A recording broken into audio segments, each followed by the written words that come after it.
All right, so check it out. I just watched the CDL match, and they were going over their top three greatest Call of Duty players of all time.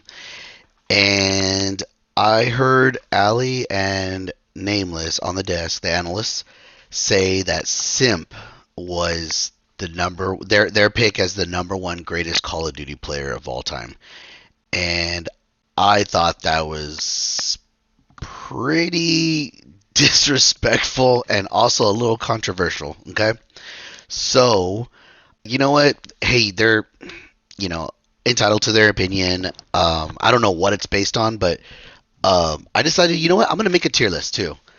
And but I didn't want my tier list to be like everyone else's, and I also did not want to do a tier list where I'm like, you know what? Let me think of this player. Oh, okay, no, this player is better just because I saw him play, or just because of I didn't want some like random reasons. It would make the tier list just solely opinionated and not legitimate. Like, who's gonna want to listen to a tier list, right? So, anyways, so I needed a system, right? I needed a system that's gonna be able to determine how did I come up with this list, right? How did I come up with this ranking of like the top 25 or whatever, the top three, like the greatest Call of Duty players of all time, right? Well, what's going to be the basis of my system? So I really thought hard on it. Okay, if you disagree, or if I can at least explain my reasoning. Okay, and of course, people are going to disagree. Everyone's going to have their reasoning on why they think one player is better than the other. But I'm going to tell you, I was actually shocked by my ranking after coming up with the reasoning and system of like ranking them, right? First and foremost, my system was to take in consideration the players' wins. So tournament wins, professional tournament wins only. Okay, I took in the players' professional tournament wins, and I also took into consideration their champs. So like the world championship.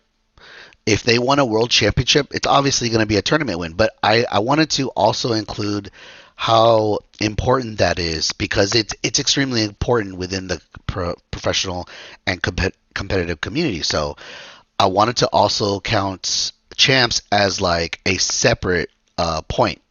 Let's say you had two tournament wins, and let's say one of those tournament wins is champs.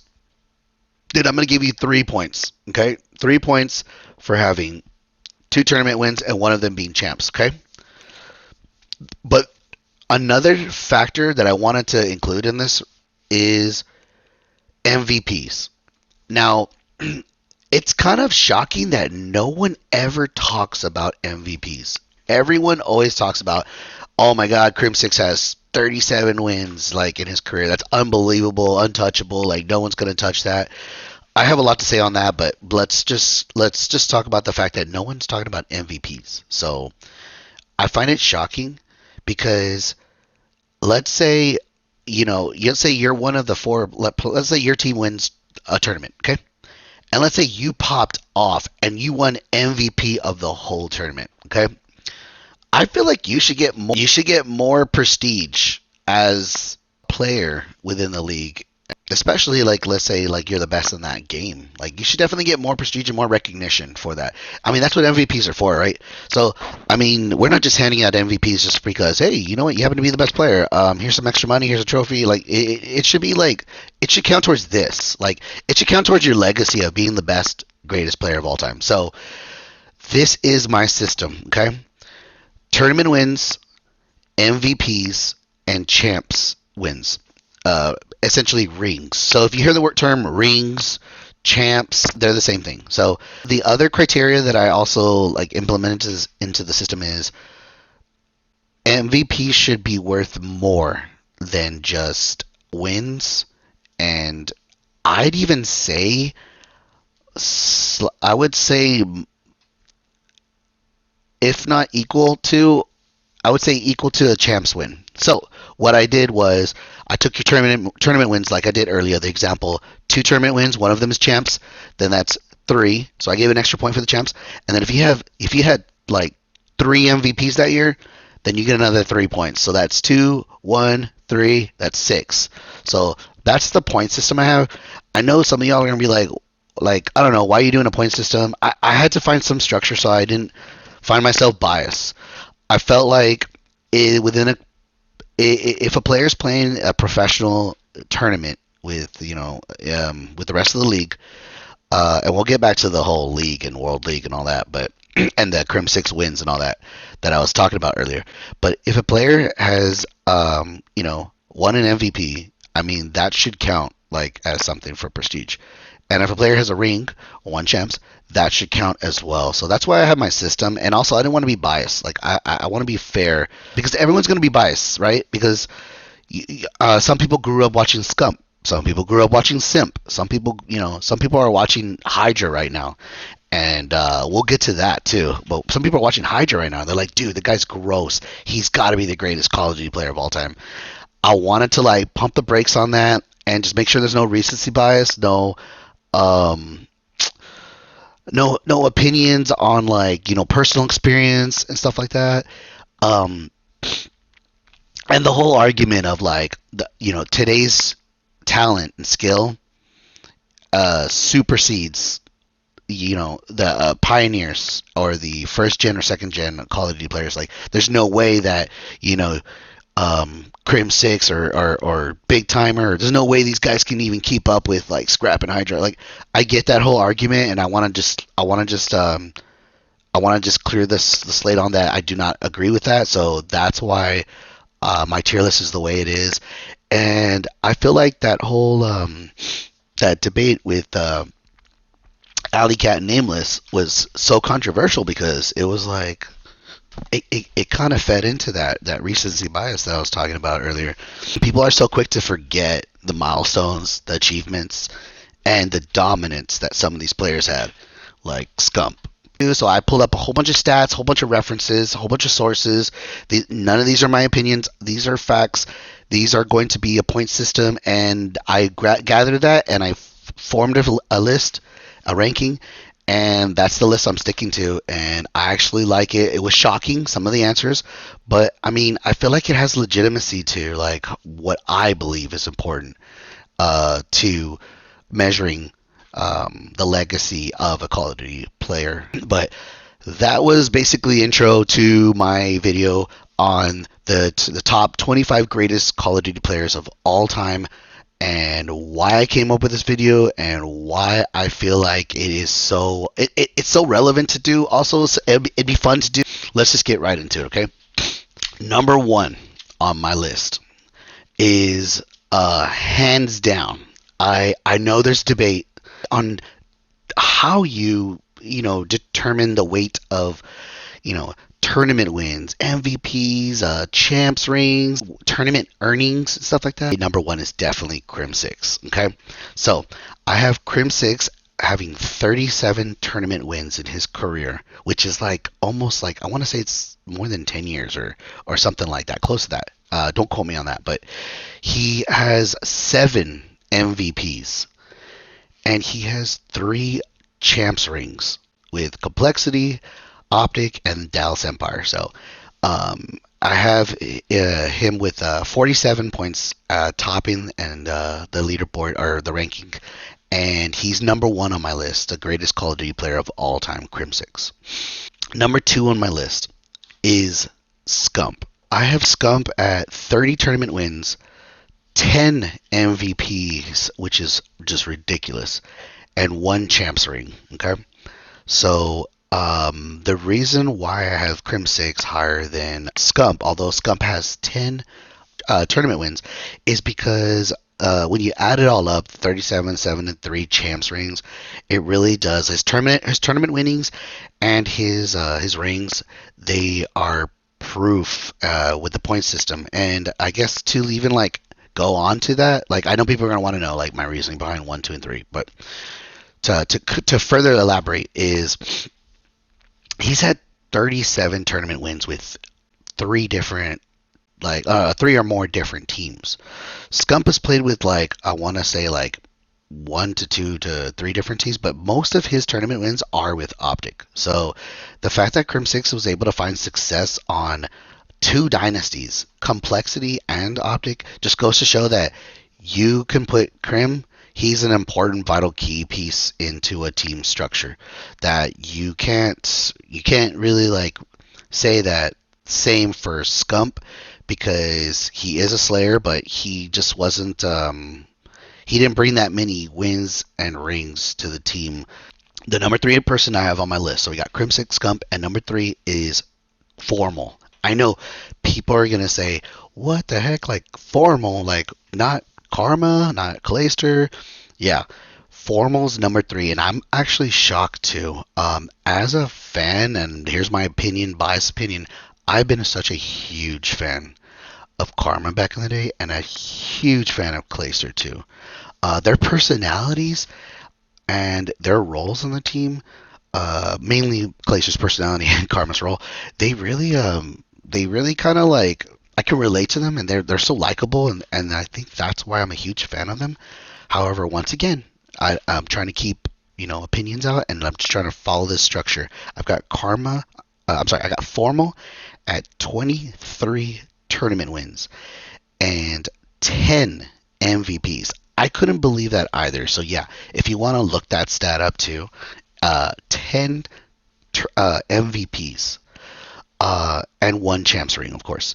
But he also has a champs ring in Halo too. So you're just like, I mean, the guy's definitely the controller, video game controller, like player like of all time, the greatest, right?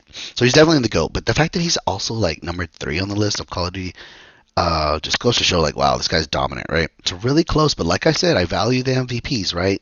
Tied on the point system, sitting at number four is Karma. So I have Karma with 24 tournament wins, 7 MVPs, and 3 champs rings, which makes he's the OG 3-time, right? Some people put Karma number one. Some people put Scump. Some people put Grim. Not too many people are putting Formal number one, but yeah, that's the way I have my top three set up. It's Crim six, Scump, Formal, and then like we went over, Karma fourth, and then fifth is actually Clayster. So most people do have Clayster on their top five at the least, if not top 10. But I have Clayster number five on the list. He's got 19 tournament wins. He's got 4 MVPs, which I was actually shocked that he had that many, and he's got 3 champs rings, of course. And then the other thing about Clayster too that I'm such a huge fan is he has 3 champs rings with 3 different teams. So that's pretty impressive, just like Crim Six. So I want to say it's the same with Karma as well. It's pretty impressive with Clayster. Now, people are probably gonna roast me on this one, and you might disagree, but like I said, I'm following this point system. Okay, number 6 on my list is Aches. Okay, Aches has 17 tournament wins, 4 MVPs, and 2 champs rings. One with, I believe, complexity, and the other one with evil geniuses, I believe. Don't quote me on that, but I believe that's correct. Once again, I was shocked about how many MVPs he's had too. I didn't really watch too much of Aches back in the day, so it's easy for me to forget, and it would be so easy for me not knowing that to put someone else in top 6. But number 6, I have Aches. Okay, and another thing I want to think about that they forget: Optic Dynasty was so dominant back in the day. Everyone talks about the Optic Dynasty. In fact, the top 4 players on my list are the Optic Dynasty: Crim, Scum, Formal, Karma. Okay? Now, keep that in mind. Aches was known as the Optic Slayer because he would always defeat Optic in tournaments, send them packing, and he have like the damn near highest KD of the series. So it just goes to show you like how dominant, how how skilled Aches was, despite not being on like all-star team or dynasty team like Optic were. Of course, excluding complexity, he was on a dynasty on there. But I mean, it just goes to show like what a disadvantage he was. And being number 6 on this list, I'm not surprised. Hats off, Aches. I never gave you your props. You never were even on my top 10 list. But I definitely have you at number 6. Number 7. People might feel like this guy is going to be really way too high on my list. Some people are going to feel like he's way too low on my list. But This is where I have Simp. Simp has 12 tournament wins, 7 MVPs. Most recently was this year with, I want to say, Major One, if that's correct. Don't quote me on that, but yeah. He's also got 2 champs rings, including the including I believe his rookie year he won champs. So I mean that's just insane. He has the ability to be the greatest of all time. He has the ability to surpass other people on the list, given time. I believe he's rightfully on this list, and I believe he's also a possible next generation GOAT.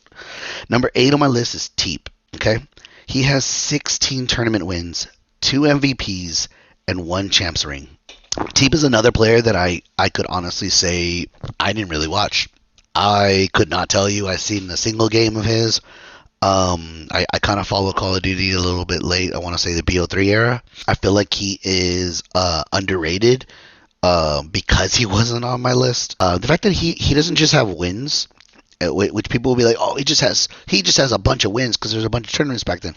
He's also got 2 MVPs.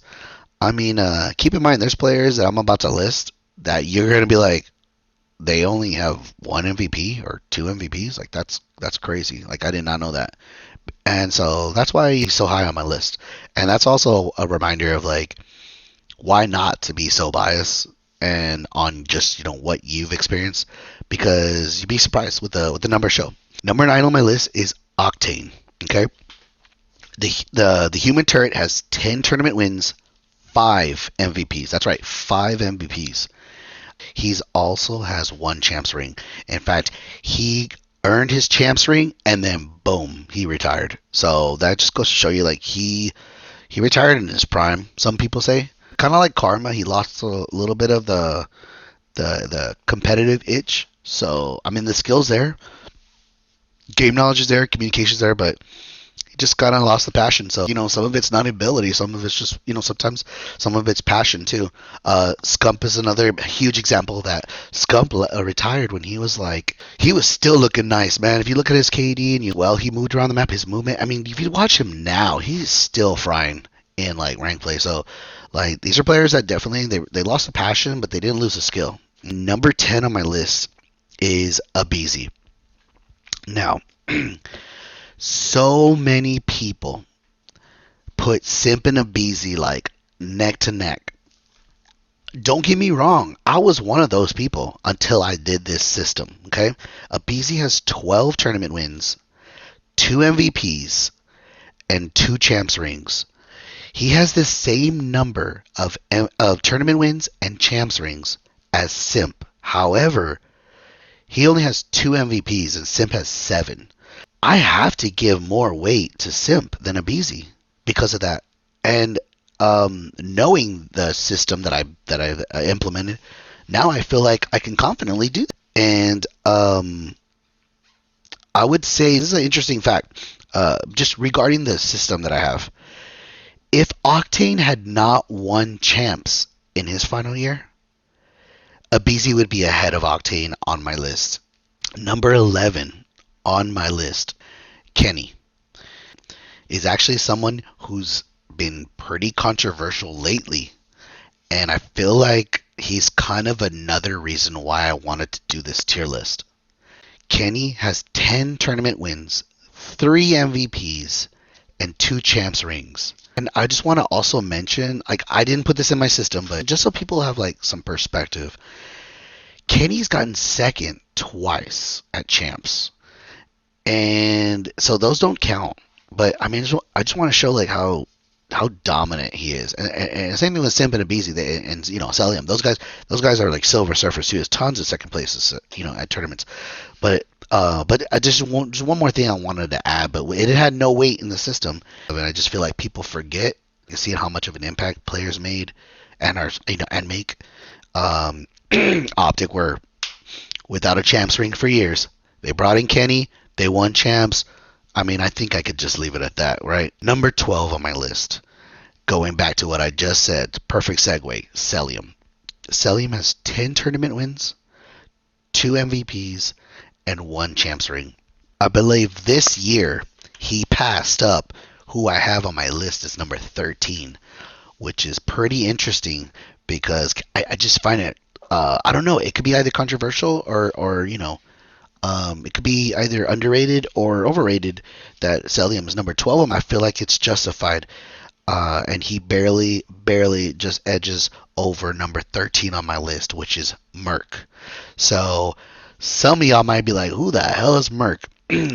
Merc is actually one of the commentators on the in the CDL. Merc has 12 tournament wins. He's got no MVPs, so that kind of hurts him. And he's got one champs ring. I kind of wanted to open it up for dialogue. I look at this and I'm like, this list, I look at the players in the list and I think, I don't know if I feel good about Merc being number 13 on the list when there's so many other like awesome players. Do I feel like he's justified? I want to know, I didn't watch Merc growing up, so like that's why I feel the way I feel. Some of y'all might remember watching Merc, and some of y'all might remember watching him and saying you still don't think he made that big of an impact. Gene, I want to know what you guys think. Underrated, overrated, or is that seem about right? I'm okay with it because, like, once again, this is what I value: tournament wins, MVPs, and champs rings. Number 14 on my list, Shotzi. He's got 7 tournament wins, 3 MVPs, and 2 champs rings. Now, I have to mention this because people always mention it, and it is worth mentioning. Although he is rightfully where I have, he has won a majority of his tournaments, MVPs, and one of his champs rings online. So I ask you guys, what do you think? Do you think Shotzi's number 14 greatest Call of Duty player of all time? Or do you think he's an onliner? Let me know what you guys think in the comment section. Number 15 on my list is Arcides. He has 9 tournament wins, 1 MVP, and 2 champs rings. I was actually surprised he had an MVP, but if you look back, yeah, he did. I also wanted to, it doesn't surprise me that he is high on the list because of Black Ops 4 and FaZe. He was on the FaZe dynasty, so it's like it makes sense why he has so many tournament wins. I want you to let me know, what do you think? Do you think he's rightfully on this list at number 15 because he was also on the E United dynasty and they won champs too? Or do you think he was hard carried? Do you think he was hard carried by FaZe and the FaZe trio? Or do you think RCD is rightfully on this list? And another thing too, do y'all feel like RCD is going to retire soon? He's in Challengers right now. He hasn't gotten picked up yet in the league. So that's just something to look at. Some people might surpass him now because if he retires. Number 16 on my list is JCap. Once again, I did not watch JCap growing up, but he has 10 tournament wins, 0 MVPs, and 2 champs rings. So that's a big kind of thing to bring up. He's got 0 MVPs. I never watched him play growing up, but I mean, I'm kind of uneasy about him being on my top 16. Let me know what you guys think about JCap. I know when his first year coaching, he was terrible. He did like the record number of roster changes on the Thieves. So yeah, I'm not too sure about him. This was a close one. Number 17 on my list was Apathy. The reason why this is so close is because he has 2 MVPs and JCap has 0. So it's tough, right? However, he has 7 tournament wins only, and he's also got 2 champs rings like JCap, but he has 2 tournament MVPs, and JCap has 0. So I watched Apathy. I didn't watch JCap, so it's kind of hard, but I guess it makes sense, according to the system. So let me know what you guys think about that. Does that sit well with you guys? I mean, Apathy, he was kind of a beast, man. 2 MVPs is pretty like hard to look past, and 2 champs rings. Number 18 on my list is none other than John. Some people consider John a one-hit wonder because he was only good at Black Ops 2, and Black Ops 3. It was only a Black Ops like demon. That's it. He's got 8 tournament wins, 2 MVPs, and a one champs ring, and some people even put him as like one of the best players in the game at the time. It's kind of disappointing of a tale.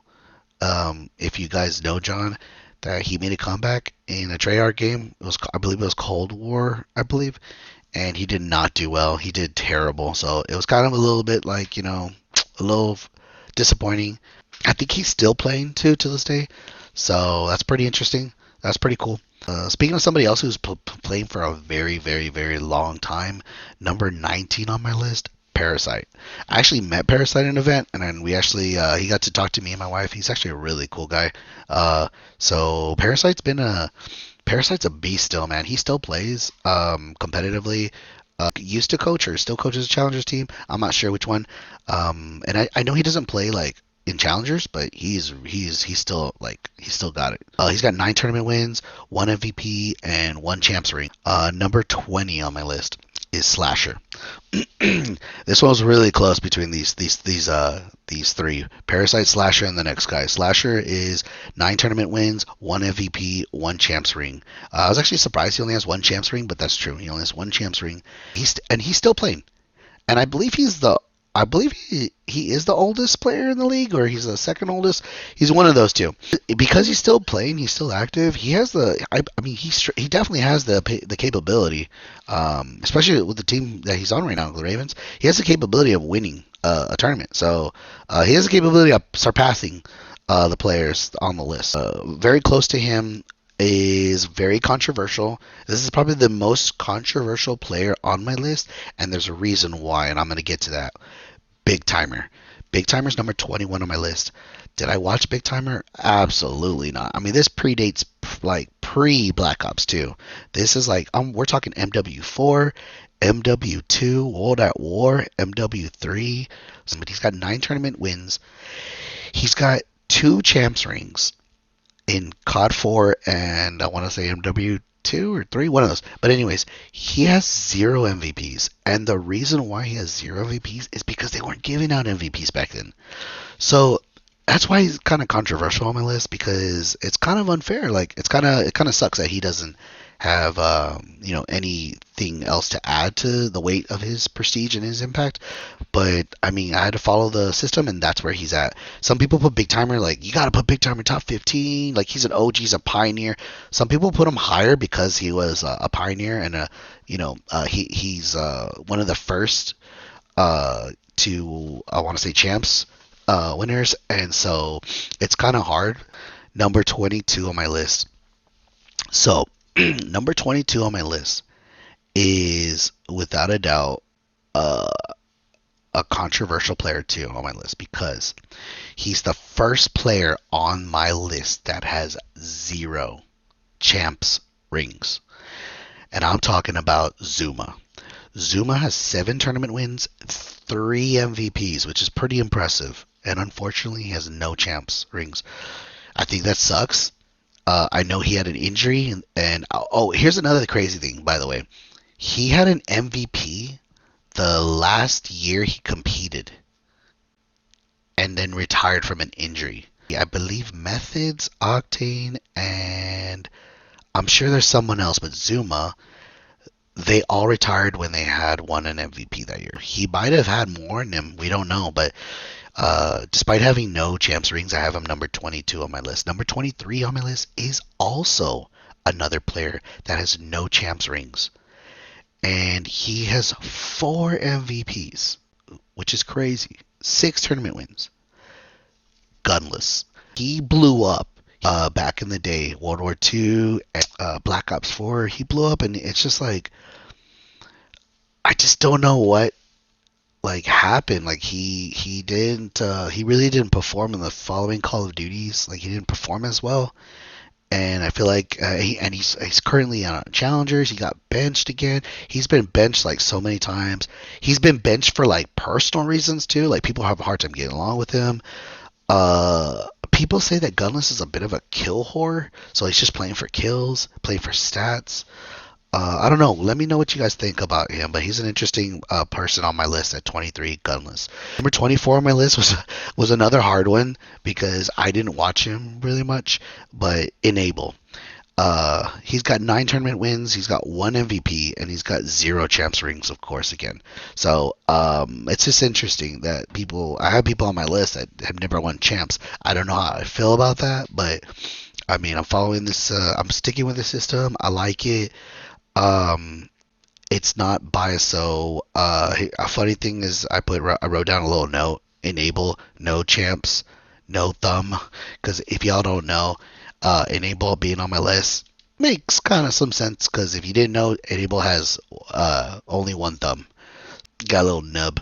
Number 25 and the last person on my list was. It took me a long time to be like. I mean, I knew what the system was telling me, like with the points. But it took me a long time to be like, okay, am I okay with this? And yeah, I mean, I gotta stick to it, right? I got Priesta is number 25 on the list. He's got 9 tournament wins. He's got 0 MVPs, which is why I'm like, do I? He's got 1 champs ring. I guess my question to y'all is, do y'all think Priesta's a hard carry? Like, did he get carried for his? If it wasn't for Paco Hydra, you know, I mean, would he not have ever won champs? It's just tough. A lot of those wins, those 9 wins, were with subliners, so I want to say over half of his wins. But despite that, I got him last on my list at 25. I didn't want to just stop there. I was kind of curious, like, where are some of these people that I put, like, kind of high on my list, like, recently or today? Like, where do I see them in, 2 years from now, 3 years from now, 5 years from now? Do they have a possibility of even being on my list? And yeah, surprisingly, I have some honorable mentions here. I've got Attach, and I mean, he was the youngest COD champ, and he's been playing for years. I've got Rambo Ray. He is, some people consider the greatest coach of all time. And he's got multi-team wins as well. I've got Hydra up here, and Hydra was another big reason I was like, man, where would I put like some of these? Are these other players? Are they not even in the top 25? But no, they definitely have the capability of getting there. So I feel like that's why I'm okay with this list right now.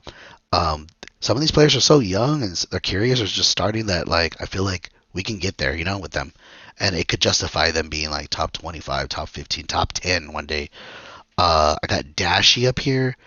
I'm pretty shocked. I mean, I got Kismet up here. 5 tournament wins, 2 MVPs, and 1 champs ring. I was actually shocked he had 2 MVPs, but yeah, like, I have Envoy up here, which is kind of shocking too, considering he got banned at one point in his career for cheating. So I just looking past that and just following the system. I got Nate Shot up here. I feel like Nate Shot's a bit of a hard carry.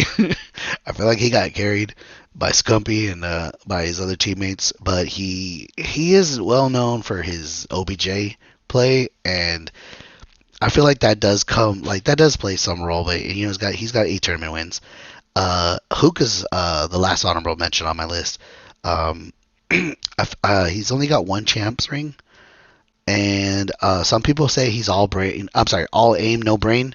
Like he's just cracked out of his mind. Doesn't really think about what to do next. He's just always looking for that next kill, not really thinking about the big picture. But that's my list. I kind of want to know what you guys think in the comment section. Like, I'm really kind of curious. Like, do you guys think that list is cooked? Do you think it's pretty, like, it's a pretty, like, solid list? I kind of feel like it is, but I mean, obviously I put all this time and this effort and commitment to that system that of course I'm going to think it's, a perfect list or a great list or a logical list at least. But I want to know what you guys think about your system. What would you? I don't want to hear like, oh man, I think Scum's better than Crim Six. I think Hydra's better than JCap. Like, I want to hear what do you guys value in your system? Do you guys value MVPs? Do you guys value KDs? Do you guys value who was the best player of that year? Do you guys value longevity? Like, being a player for 10 plus years? Like, do you feel like a lot of players just stayed in the league like they're mid, and longevity doesn't really play much of a role. Like, I can see that argument. I can see how people say, no, it doesn't matter if you've been in the league for 10 years. Some of those players are ass, then they barely make it. So I want to know what you value. Do you value champs rings? Do you even value tournament wins? Do you value earnings? Like, I feel like some people make some legitimate arguments over how many tournaments there were back in the day, and that's why they have more points according to my system. I get that argument, but at the same time, um, this is the best way I could quantify a system, and I feel like when I look back and look at the list, I feel like I'm okay with this, even though despite how little tournaments we have now, we have like 4 or 5 tournaments, if that, nowadays, and that sucks. But and it's not really fair to compare some of the like old goats or the old players back in the day, CWL. But I mean that's the best we can do at this point, unless you guys can do better. So let me know in the comment section, guys. It was really fun doing this video, and yeah, let me know if you guys like this and you want me to do another video like this.